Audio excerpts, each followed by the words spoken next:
Pela quinta vez, a defesa do deputado Daniel Silveira pediu ao Supremo Tribunal Federal que o ministro Alexandre de Moraes seja considerado suspeito e impedido para julgar processos que o envolvam.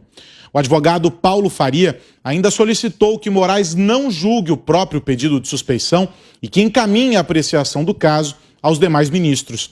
A defesa do parlamentar também pediu a troca da tornozeleira eletrônica, dizendo que o equipamento adquiriu vida própria. Paulo Faria relatou ruídos estranhos e esporádicas vibrações, levantando suspeita de adulteração no equipamento e pediu que o aparelho passe por perícia. Ana, 2 minutinhos para você sobre esse tema. Obviamente que o Supremo Tribunal Federal, a Polícia Federal, eles têm que acatar aí esse pedido de troca de tornozeleira, porque ruídos estranhos, né? Nós vimos aí como mensagens hackeadas de maneira ilegal, né? O próprio nome diz, mensagens hackeadas, possíveis mensagens hackeadas de procuradores da Lava Jato e figuras policiais da Força Tarefa da Lava Jato, como elas foram usadas de maneira ilegal, sem perícia. Não sabemos se houve edição ou não dessas mensagens. Elas foram usadas, inclusive ontem comentamos aqui mais um caso de como elas foram usadas, né? O fruto podre, né, da árvore doente foi usado de uma maneira completamente ilegal. E se tem uma escuta nessa tornozeleira?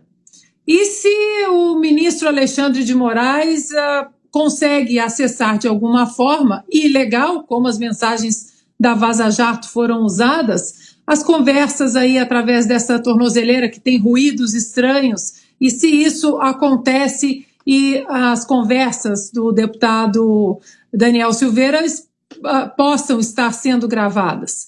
Isso tudo aí, hoje em dia, a gente tem que considerar esses absurdos, Aros.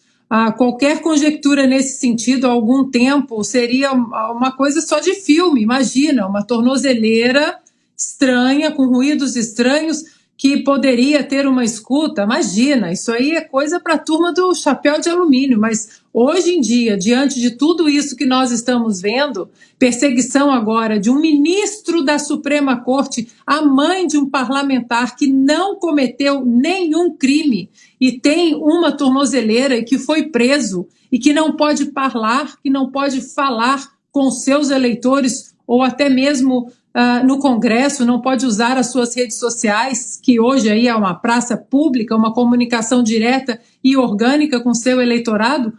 Tudo é possível, Aros. Fica mais uma vez a pergunta: quem vai parar Alexandre de Moraes? Senhor Rodrigo Pacheco, mostre que o senhor merece estar na presidência do Senado, porque até agora a covardia e o silêncio que o senhor tem demonstrado em relação a esse ministro é inacreditável. Ilza, 2 minutos para você também.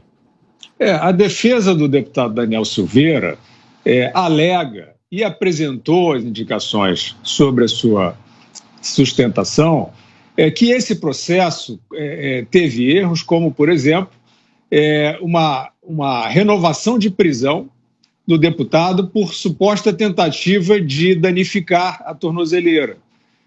Nós vimos em entrevistas do advogado do deputado e do próprio deputado, eles negando isso e dando lá os seus fatos de sustentação, assim como alega a defesa do deputado que um agente da Polícia Federal fabricou uma versão de que ele tentou pular um muro para fugir. E isso serviu também como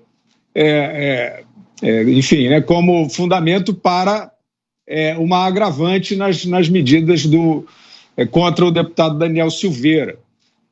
Eles mostraram, por exemplo, que o muro era alto demais para alguém pular, eles mostraram que o deputado estava com a lesão no joelho.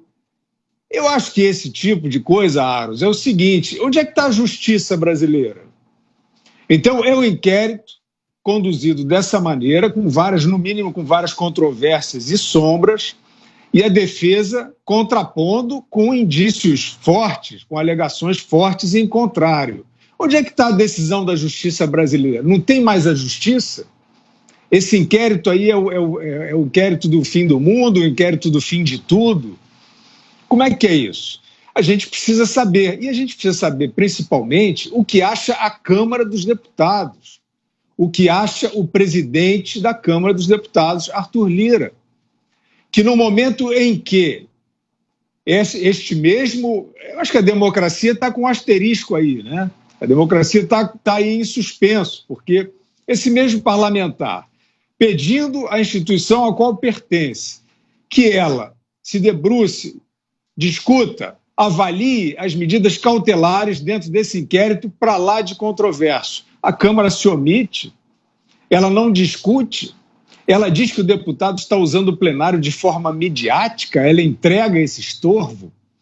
É estranho. Eu quero, para concluir, dizer que esta perseguição aí do ministro Alexandre de Moraes contra o deputado Daniel Silveira e alguns outros, isso aí é um estandarte eleitoral. Esse é o ministro que presidirá o TSE na eleição.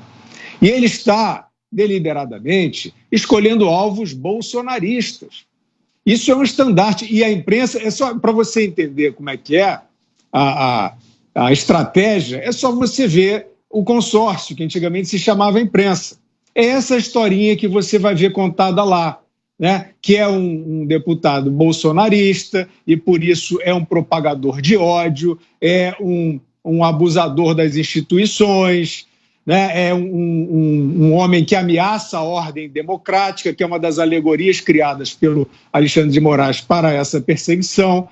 Então, é claro que isso aí é um estandarte eleitoral. O TSE fazendo política 24 horas por dia, condecorando aí personalidades simpáticas a um candidato que se opõe ao candidato da situação.